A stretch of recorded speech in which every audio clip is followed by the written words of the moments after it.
à toutes et à tous.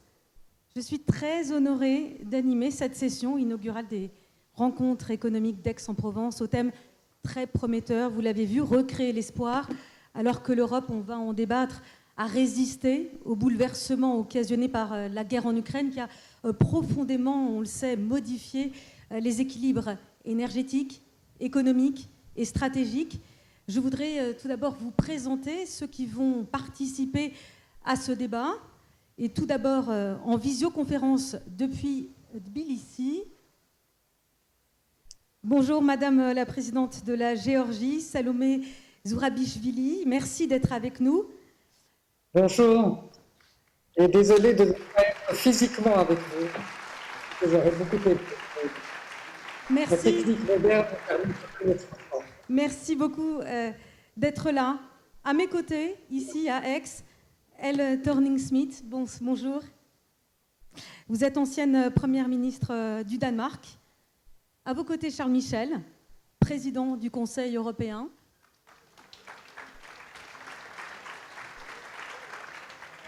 Et puis Philippe Martin, membre du Cercle des économistes, doyen de l'école d'affaires publiques à Sciences Po.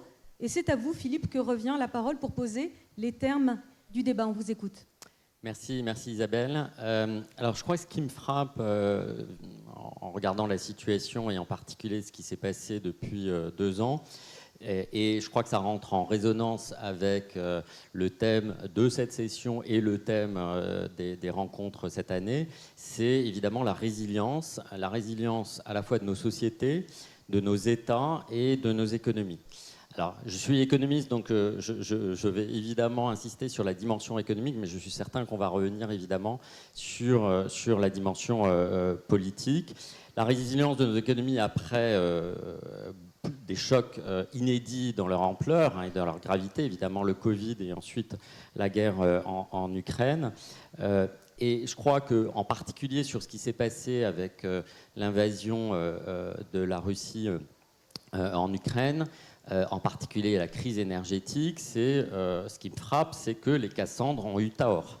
C'est-à-dire qu'on a eu ce débat, je ne sais pas si vous en rappelez, il y a à peu près un peu plus d'1 an, sur qu'est-ce qui allait se passer si on avait une forte diminution ou même un arrêt des importations de gaz, de pétrole venant de la Russie. Et je vous rappelle que les pronostics étaient quand même assez dramatisants, c'est-à-dire qu'on allait avoir une récession forte et dans le secteur manufacturier en particulier, on avançait des chiffres de -5, -10%. Bon, on sait que ce n'est pas ce qui s'est passé, alors même s'il n'y a pas eu d'embargo de la part de l'Union européenne, on a eu les chiffres d'Eurostat il y a quelques jours sur la baisse des importations de gaz et de pétrole. Donc on n'est pas à 0, c'est pas exactement ça, mais pratiquement ça a été pratiquement extrêmement réduit et on est à des importations extrêmement faibles. Donc c'est un choc qui est d'une ampleur inédite. Je regardais pour le secteur manufacturier. Pour la France, par exemple, les prix du gaz ont pratiquement doublé en moyenne, avec évidemment énormément d'hétérogénéité en fonction des secteurs. Évidemment, les entreprises les plus intensives en énergie ont vu leurs prix augmenter encore plus. Et pour l'électricité, en gros, plus 40%. Qu'est-ce qui s'est passé? Moi, ce qui me frappe, c'est la capacité, et ça a été vrai, et je pense qu'on va en reparler évidemment, des États, la capacité des ménages et la capacité des entreprises à s'adapter à cette nouvelle donne. Et elles se sont adaptées rapidement, fortement et avec des canaux extrêmement différents. Si on regarde les entreprises, ce qui s'est passé du point de vue d'un économiste, évidemment, c'est plutôt une bonne nouvelle, c'est que le signal prix, il a fonctionné. C'est-à-dire qu'elles ont réduit leur demande à la fois de gaz et d'électricité et ça ne s'est pas fait comme on pouvait le craindre par une baisse de la production parce qu'évidemment vous pouvez baisser la demande d'énergie en arrêtant les usines. Alors certaines se sont arrêtées, mais d'un point de vue macro, d'un point de vue agrégé, ce qu'on apprend, c'est que plutôt il y a eu une augmentation de l'efficacité énergétique. Les entreprises ont trouvé des moyens de s'adapter au choc énergétique. Elles ont aussi augmenté leurs prix manufacturiers. on l'a vu, ce qui était une bonne nouvelle pour elle, parce que c'est une des raisons pour lesquelles, évidemment, les profits ne se sont pas effondrés, sauf pour les plus intensifs en énergie. C'est une moins bonne nouvelle pour la dynamique de l'inflation, parce que ça signifie que l'inflation s'est propagée le long des chaînes de valeur. Elles ont aussi assez peu réduit, en fait, l'emploi et leur production. En revanche, et je pense que c'est une discussion qu'il faudra qu'on ait, c'est que ce qu'on voit, c'est que clairement, le coût élevé de l'énergie a un impact sur la compétitivité, et de la compétitivité en particulier vis-à-vis de la Chine et des États-Unis. Et c'est évidemment un des enjeux de la durabilité de cette résilience dont on parlait. Je termine juste sur quand même, je sais que je suis censé parler que d'espoir, mais quand même des risques. Et moi, j'en vois plusieurs, mais j'en parlerai que d'un. En général, et on l'a vu dans cette crise, les économies et les entreprises en particulier, face à un tel choc, s'adaptent en effet et sont résilientes. Et ce qu'il faut voir aussi, c'est que assez souvent dans l'histoire économique, le problème, ce n'est pas le choc, c'est les erreurs de réponse de politique économique au choc. Et là où je pense qu'on a un risque, c'est, et je ne veux pas pointer une institution en particulier, mais c'est la réponse monétaire. On a compris de laquelle vous parliez. Pardon ? On a compris de quelle institution vous parliez. Non, mais je peux le dire, hein, c'est la Banque Centrale Européenne. Je comprends, et on aura peut-être ce débat, l'augmentation des taux d'intérêt, mais je crois qu'il y a un risque de surréaction au choc initial, et je pense que leur travail est extrêmement difficile, hein, et donc il peut y avoir des erreurs des deux côtés. Mais voilà, je pense que c'est un des risques sur la résilience de l'économie européenne, qui évidemment a des répercussions au-delà de l'économie sur le social, sur le politique, et je pense en particulier évidemment aux élections européennes de l'année prochaine. Voilà, merci. Et donc la première question que vous posez, Philippe Martin, c'est celle de la résilience économique. On voit que les économies ne se sont pas effondrées, mais cette résilience est-elle durable ou présente-t-elle des signes de fragilité ? Madame la Présidente, Madame Zourabichvili, peut-être une première réaction. Que pensez-vous de cette résilience ? Comment s'en sortent les économies et les pays de l'Europe au sens large ?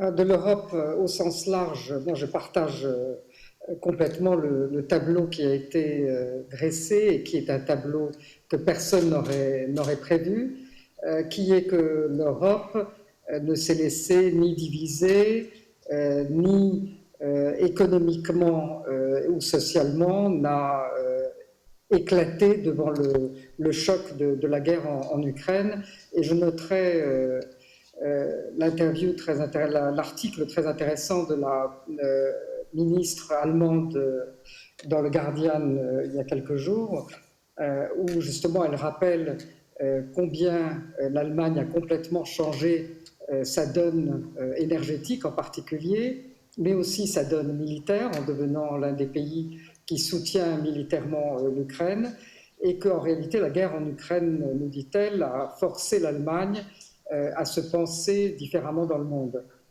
Et c'est ça, je crois, qui est pour nous de l'extérieur, qui regardons vers l'Europe, qui attendons l'Europe, c'est un grand espoir déjà qui est recréé, qui est que cette Europe est différente, elle est unie, elle est désormais clairvoyante, je dirais.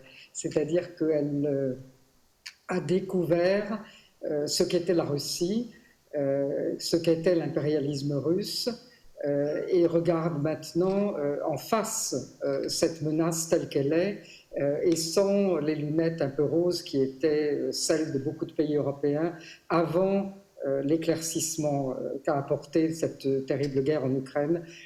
L'Europe que nous voyons, elle est soudée et résistante, et probablement que le président Poutine jamais n'aurait pensé que l'Europe aurait tenu aussi bon, et que tous les pronostics qui avaient été faits quelques mois, l'hiver très difficile, aujourd'hui on dit l'hiver prochain sera très difficile, mais en réalité l'Europe a déjà montré que dans cette mesure en quelque sorte des forces, elle a tenu et elle va tenir.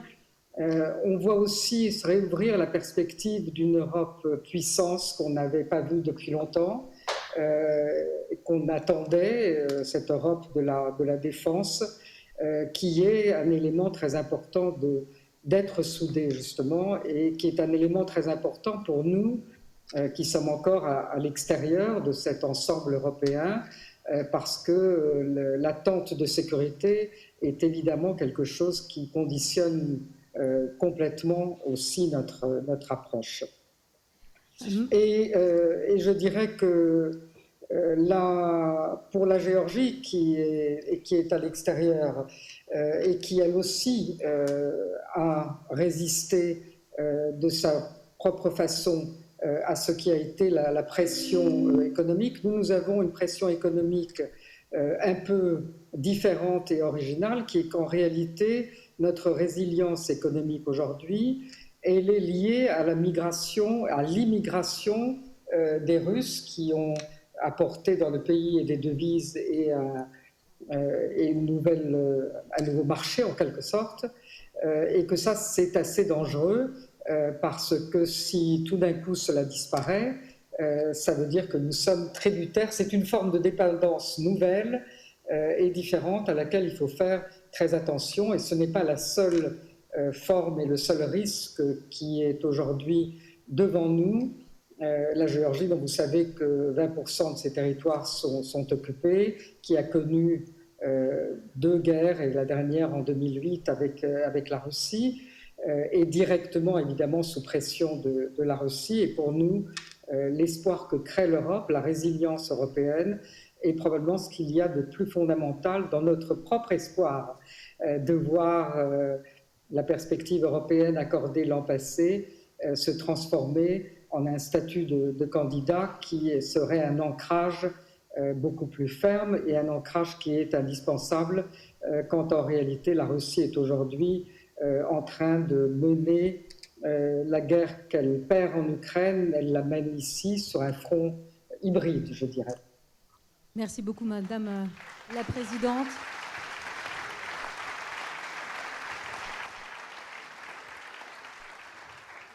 La Géorgie, donc, candidate à son intégration au sein de l'Union européenne. On en reparlera sûrement. La parole est maintenant à vous, Elle Thorning-Schmidt, ancienne première ministre du Danemark.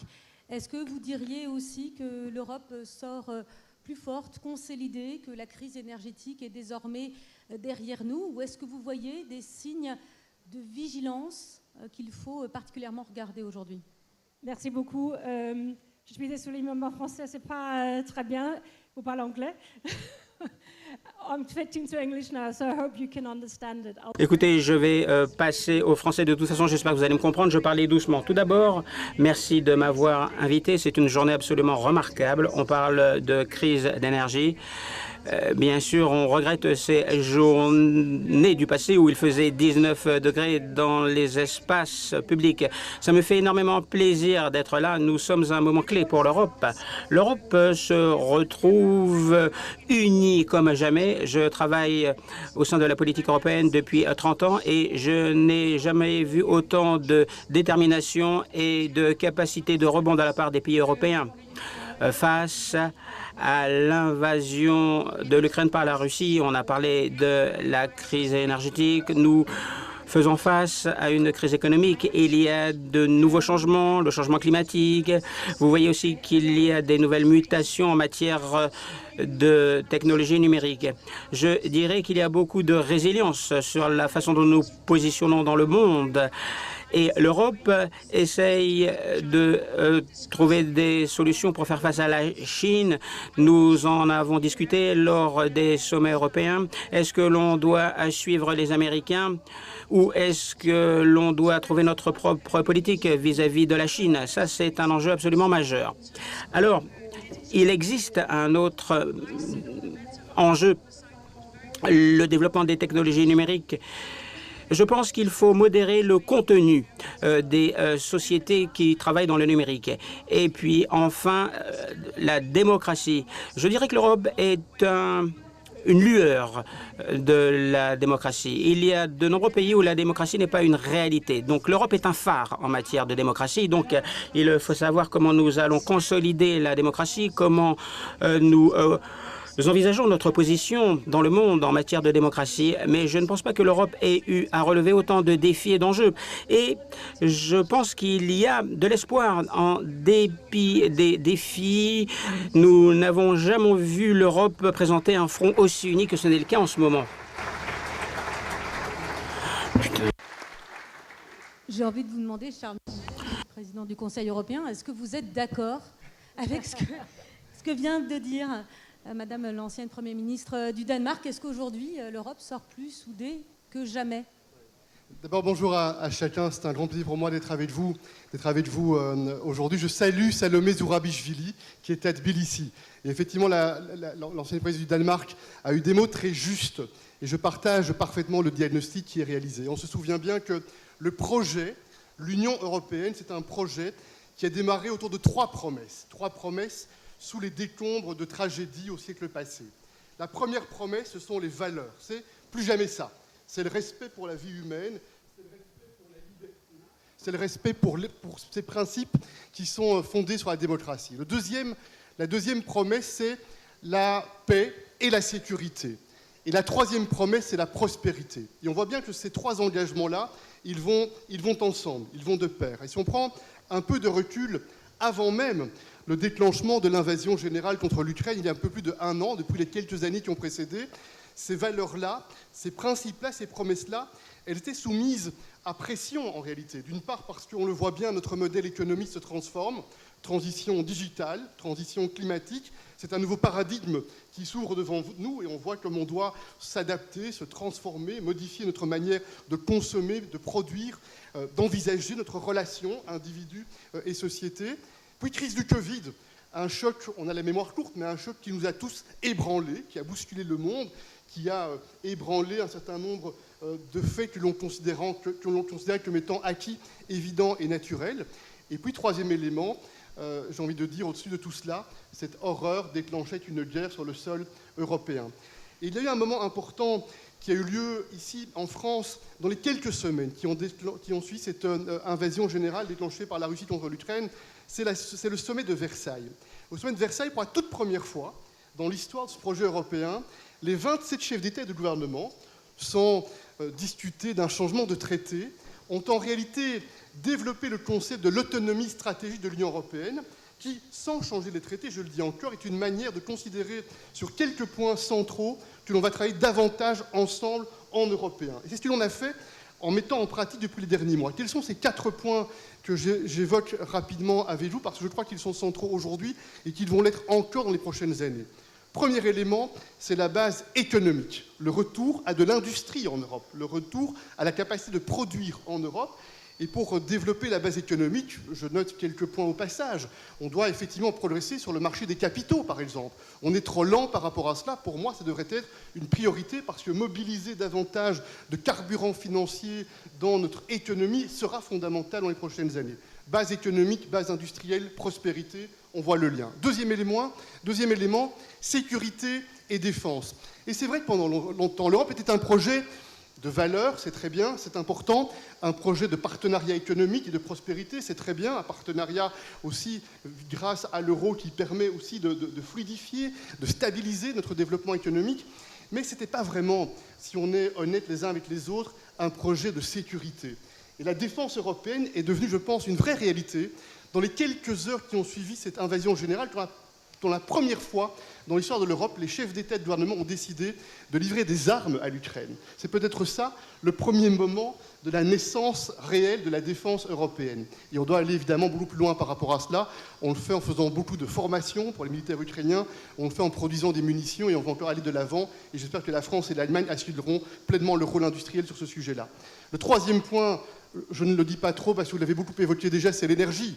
En quelques mois, on a renversé le modèle. On est extrêmement dépendant des énergies fossiles russes. On est passé de 40% à moins de 10% en quelques mois parce qu'on a eu la volonté de mettre en place une stratégie, un plan pour aller vers des alternatives afin de nous libérer de cette surdépendance.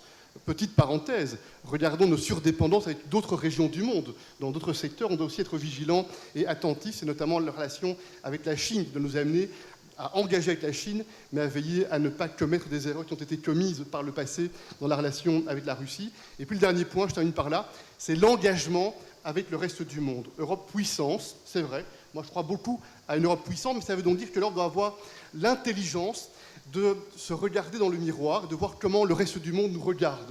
Et je pense que le reste du monde nous regarde avec un intérêt, reconnaît un succès économique, de prospérité, de liberté, de principes démocratiques, mais parfois le reste du monde attend de nous un peu de modestie, un peu d'humilité, un peu de reconnaissance qu'on doit engager sur un partenariat d'égal à égal. On doit aussi entendre ce message-là pour être un acteur qui est mobilisé pour un monde multipolaire. Parce que le grand danger, on le voit bien, à cette guerre de la Russie, c'est la tentation de certains dirigeants autocrates de réduire le monde à une confrontation binaire. Ce serait une erreur majeure à mon avis. Et dans ce cas-là, s'il y a une région du monde qui a une responsabilité particulière, c'est l'Union européenne, veiller à construire un monde multipolaire. Et tout cela, effectivement, suppose beaucoup de travail pour garantir cette unité.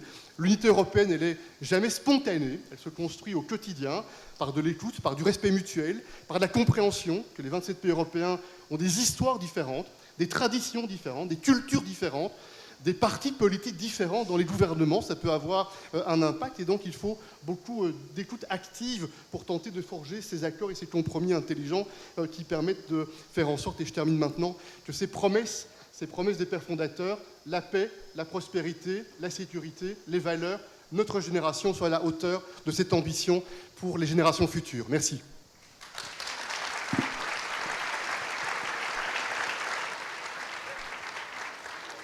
Merci beaucoup Charles Michel. Vous venez de commencer à l'évoquer, l'unité européenne, terre de prospérité, terre de résilience économique, l'unité parfois difficile à trouver, surtout quand on est 27.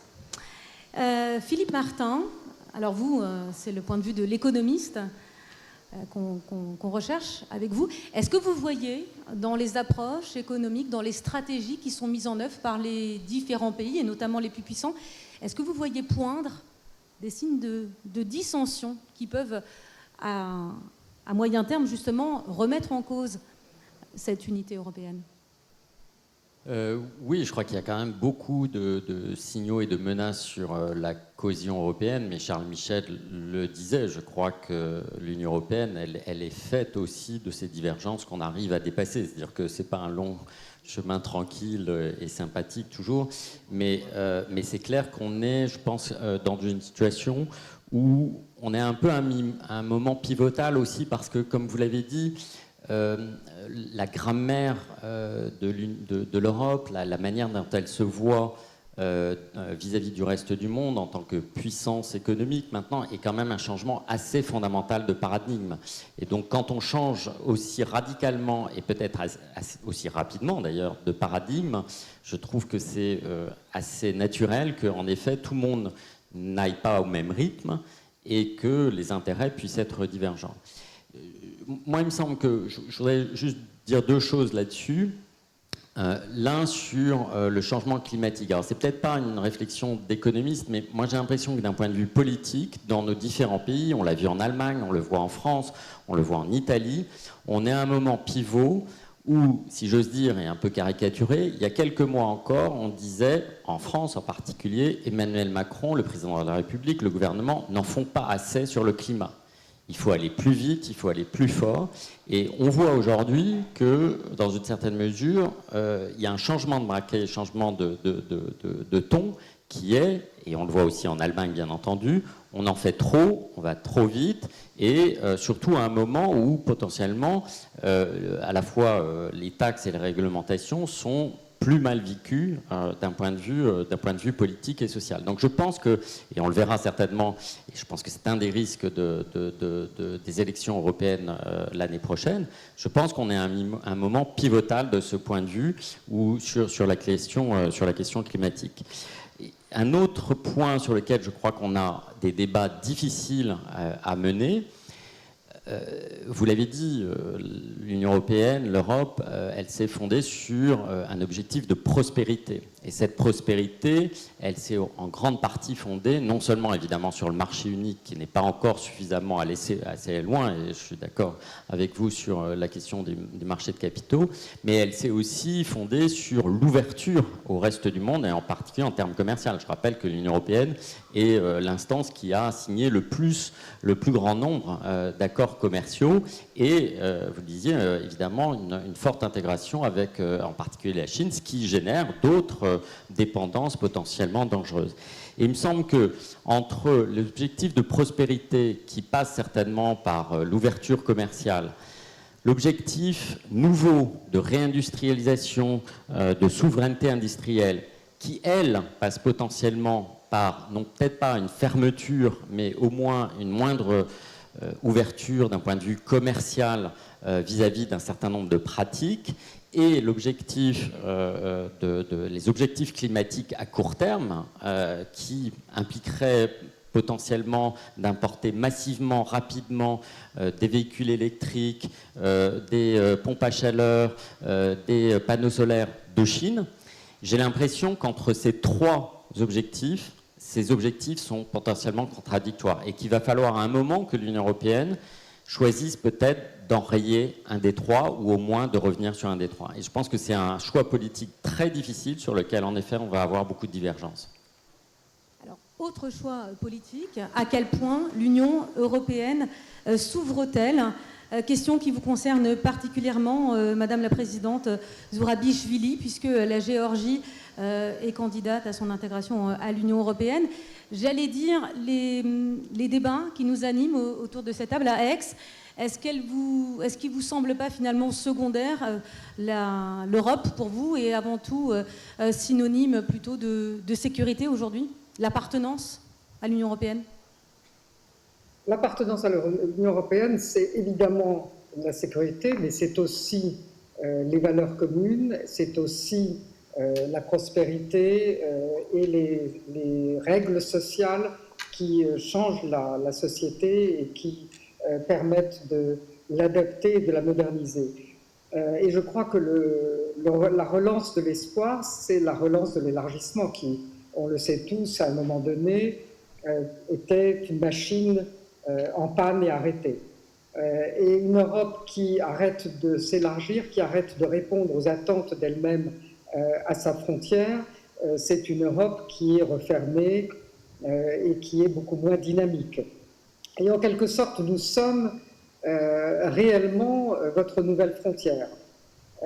Nous sommes votre nouvelle frontière parce que la mer Noire, c'est la nouvelle frontière réelle. Et on voit très bien que et l'Union européenne et l'OTAN sont en train de se doter, chacune pour elle-même, mais aussi ensemble, de stratégies pour la mer Noire, qui doit être une mer de sécurité d'abord, quand on voit la guerre en Ukraine et les effets que cette guerre peuvent avoir sur la mer Noire elle-même en termes de sécurité comme en termes d'exportation de grains. Et on voit qu'aujourd'hui, le président Zelensky est en Turquie pour en discuter, mais aussi parce qu'on a vu flotter dans la mer Noire les mines russes qui arrivent jusqu'à chez nous ou en Roumanie et Bulgarie. Donc cette mer Noire est extrêmement importante et c'est une mer qui nous lie aujourd'hui, qui est déjà entrée dans l'espace européen. Au-delà, c'est le Caucase et le pied de l'Europe dans le Caucase, c'est la Géorgie.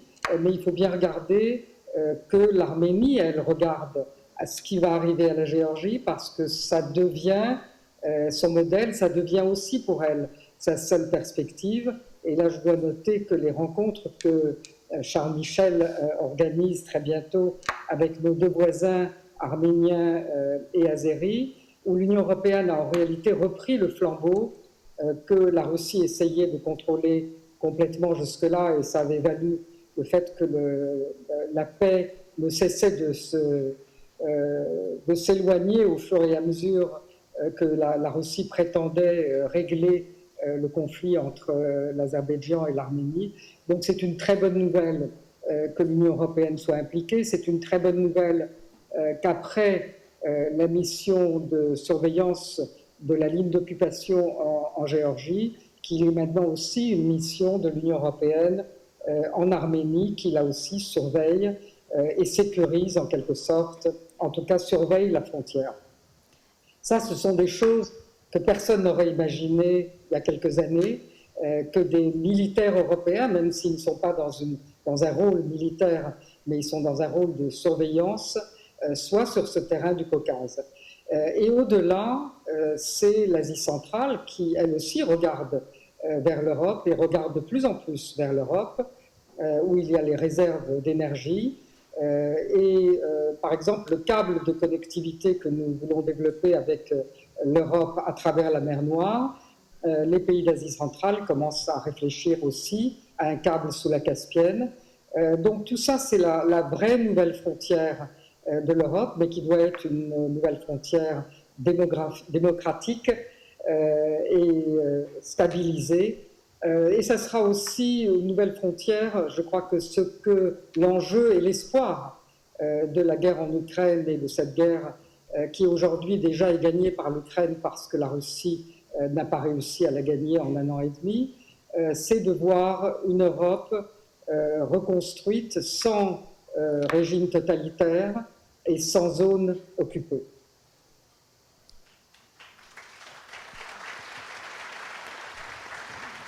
Merci beaucoup, Madame la Présidente. Charles Michel, évidemment, c'est à vous que revient la parole. Qu'est-ce que vous dites à ces pays qui tapent aux portes de l'Europe, l'Ukraine, la Moldavie et la Géorgie? D'abord, ce qui est certain, on le voit bien au travers des différentes interventions, c'est que cette guerre déclenchée par la Russie contre l'Ukraine, elle a amené l'Union européenne, les dirigeants européens, à la fois à un sursaut de lucidité, l'analyse de nos points forts, mais l'analyse aussi objective de nos faiblesses, et un sursaut de robustesse, un sursaut de solidité, un sursaut d'unité. C'est le double mouvement.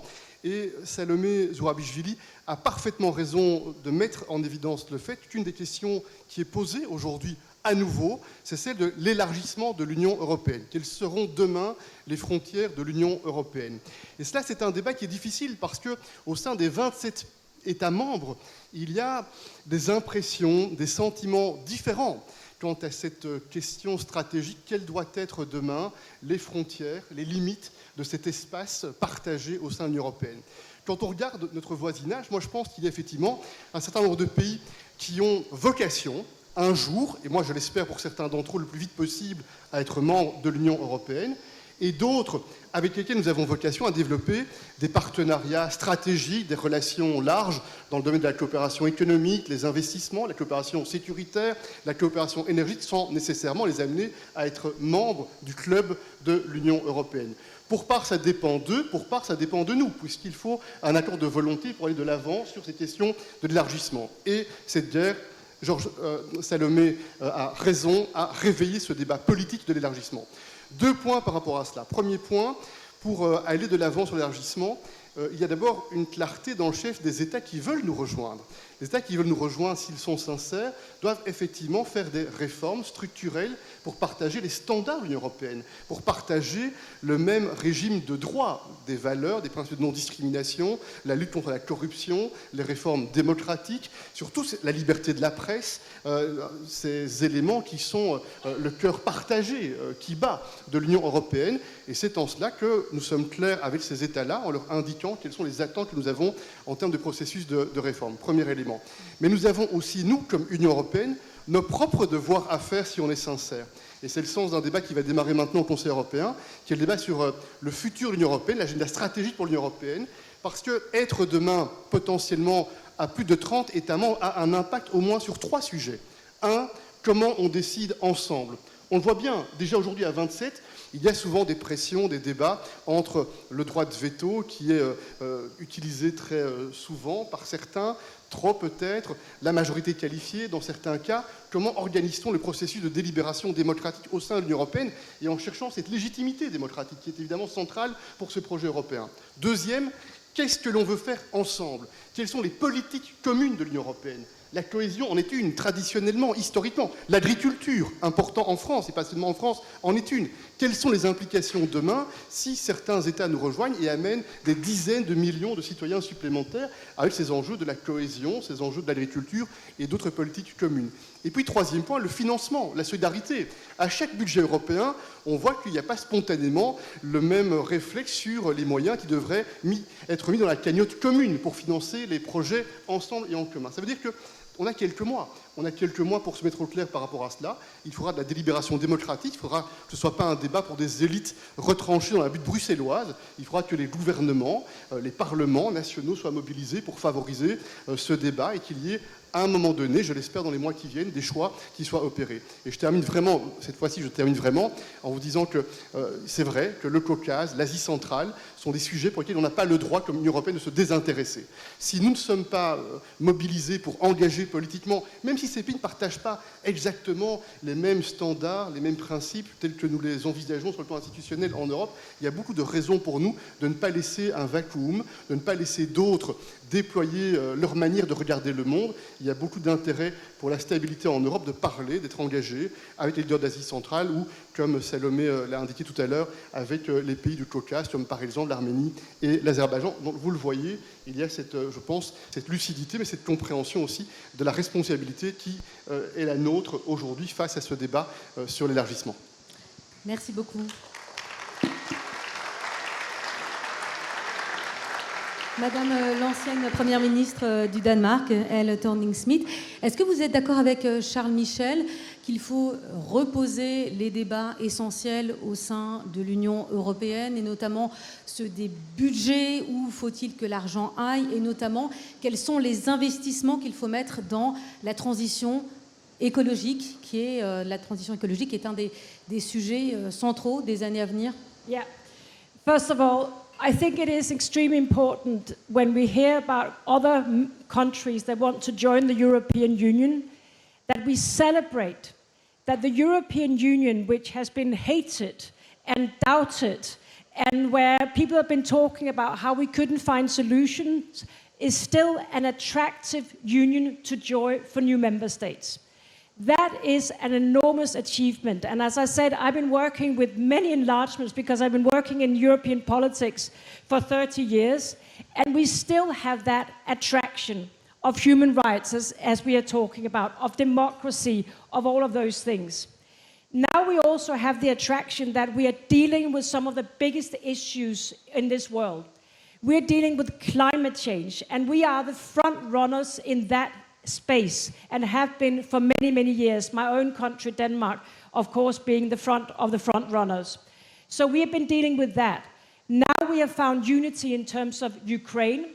People before the invasion of Ukraine would never have thought that we in the European Union could find that unity, but we actually succeeded. But I also want to use this space today with so many distinguished people interested in global affairs to talk about how we must not lie on our laurels or rest on our laurels and be too happy with what we have achieved in Europe. Because we're so proficient in solving problems when we see them. We were very good at solving problems when we sat in the financial crisis together and we invented new lending mechanisms and new mechanisms. We're so good at doing that. We will be so good at doing the enlargement and also finding ways of taking decisions together in that enlargement. But there are areas where we are still not as good as we should be in Europe. And we cannot talk about Europe without talking about competition in industrial policies, in artificial intelligence, in everything cutting-edge technology. And I see every day, because I work in American companies, I see how Europe is lacking behind. And we are regulating very well in the European Union, and I'm not against regulation. I think that's some of our strong parts. But we also must make sure that we are not the union that regulates really well, but not the union that actually produces interesting things that can sell really well. And what I'm hoping in the near future is that we will not only have to deal with Ukraine, and I know this is difficult, not only have to deal with enlargement and then also changing the treaties, because we have to, but that we will also start talking about how can the European Union be part of the future? How are we engaging with China? What's our strategy? The European Union is developing, in what I see, a very good strategy with China. But how are we doing that? And how are we seeing ourselves as industrial leaders in the future? Because in order to gain that power, to be that region that people look up to, we also have to be economically strong in the future.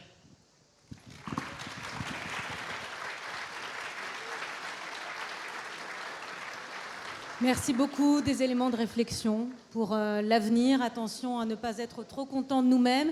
Projetons-nous dans l'avenir, soyons compétitifs face aux États-Unis et à la Chine. C'est peut-être le moment de prendre des questions de la salle pour nos débatteurs. Je crois qu'il y a des micros qui doivent passer. Il nous reste peu de temps, le temps passe vite. Bonjour, un petit point et une question surtout. Je m'appelle Florence Gomez.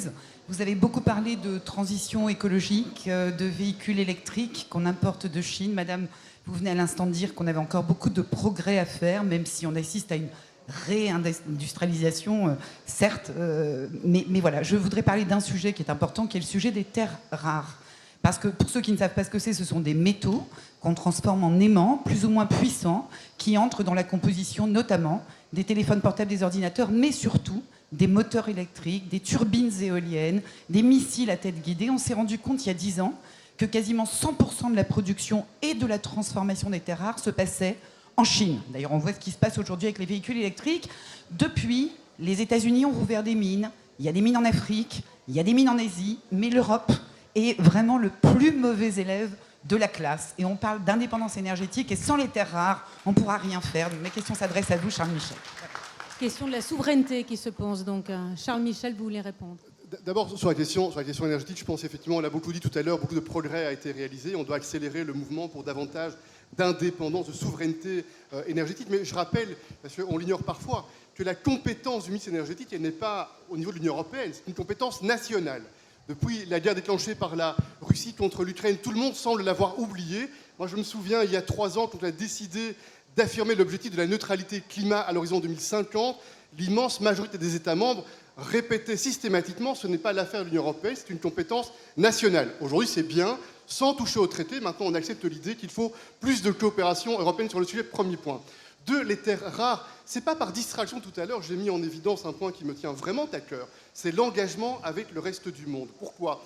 Parce qu'effectivement, en Amérique latine, en Afrique par exemple, il y a dans ces pays les minéraux, les terres dont vous faites mention, pour lesquels la Chine, depuis des années, a bâti effectivement une stratégie de moyen et de long terme pour capter ces ressources et pour maîtriser les processus de valeur ajoutée, de transformation. Il y aura par exemple, dans quelques jours, avant la fin du mois de juillet à Bruxelles, un sommet entre l'Union européenne et le CELAC, l'Organisation des pays d'Amérique latine, et c'est un des sujets. Nous voulons développer de nouvelles chaînes de valeur, de nouvelles chaînes d'approvisionnement, mais on doit le faire aussi en étant lucide sur la manière de pouvoir réussir à être moins dépendant de la Chine sur ces sujets-là, à réduire nos dépendances, par exemple, en acceptant qu'on ne doit pas simplement avoir l'ambition de capter des ressources, on doit aussi pouvoir développer des projets où dans ces pays-là, qui sont des pays partenaires, on peut créer de la valeur ajoutée, créer des chaînes d'approvisionnement, créer des capacités de coopérer ensemble sur le plan économique.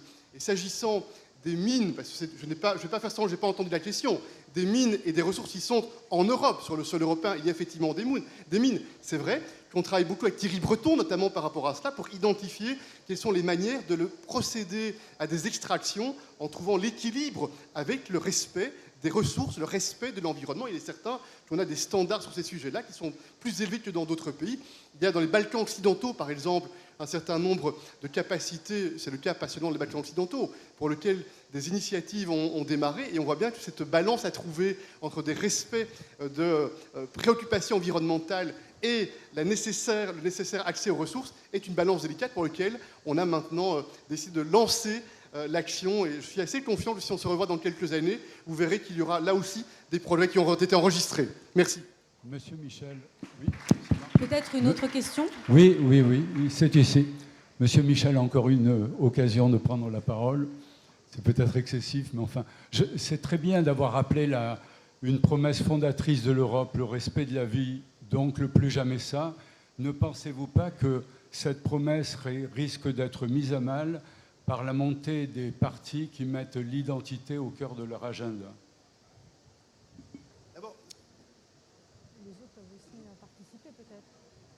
to answer that question also about les nationalismes, la montée des nationalismes?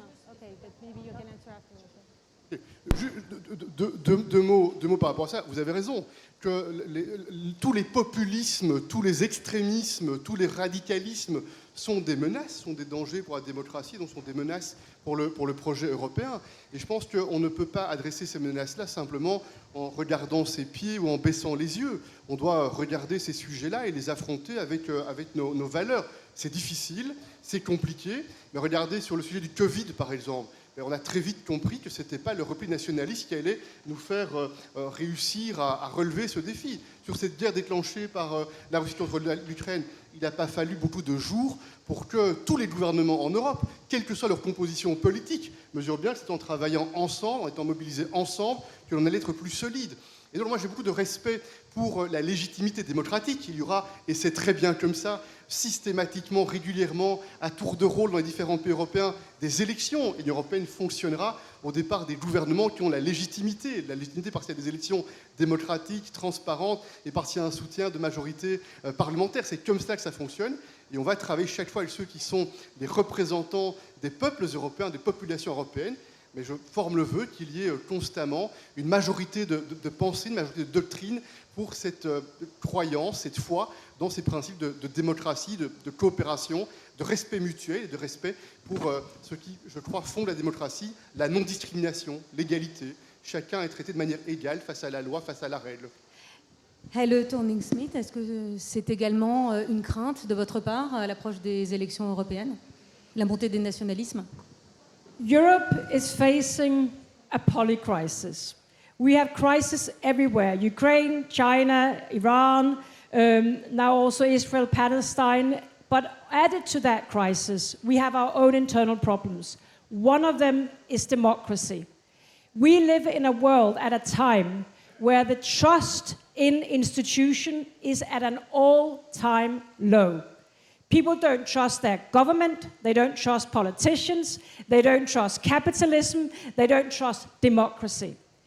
And we need to understand that this is a profound and deep distrust in everything that many of us here believe in. This is about bridging the gap between young and old, talking about race issues like you also discussed here in France, talking about all the issues that are named as woke issues, gender issues, feminist issues. All those issues are dividing us right now. So in the next couple of years, we need to not only talk about the economy, not only talk about war and peace and enlargement and all those things, we need to deepen our discussion about democracy, because if we don't, countries in the whole world will surpass us. As I started out saying, more people are living not in democracies every day. There's a majority, a big majority of the people on this planet who does not live in majority in the democracies, but are also quite happy how they live. So in the next years, we don't only have to defend our way of life, but also talk very actively about defending democracy, and that's part of that journey. Merci beaucoup. Un mot de conclusion, peut-être, Madame la Présidente Zourabichvili. Il faut défendre la démocratie aujourd'hui, en 1 minute si c'est possible, pour qu'on puisse terminer à l'heure.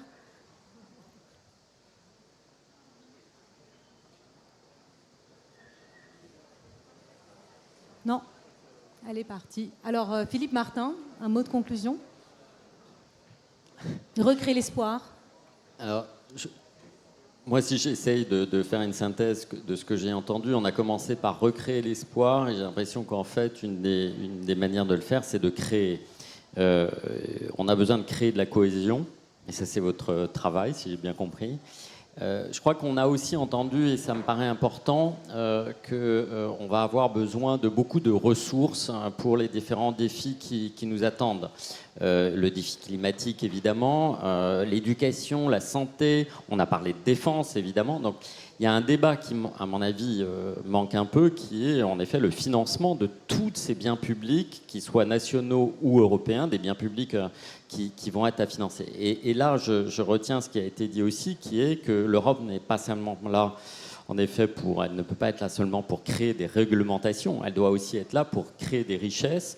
Et je pense que c'est tout l'enjeu, évidemment, de la souveraineté industrielle qu'on doit retrouver. Donc voilà, il me semble qu'il faut qu'on retrouve pour recréer de l'espoir, il me semble qu'il faut aussi créer tous ces liens et toutes ces richesses qui vont être si nécessaires pour les défis dont on a parlé pendant cette session. Merci à tous. Voilà de quoi alimenter la réflexion au cours de ces rencontres économiques d'Aix. Recréer l'espoir. Merci à nos débatteurs, Philippe Martin, membre du Cercle des économistes, Elle Thorning-Schmidt, ancienne première ministre du Danemark, évidemment la présidente de la Géorgie, Salomé Zourabichvili, et Charles Michel, le président du Conseil européen. Merci à tous.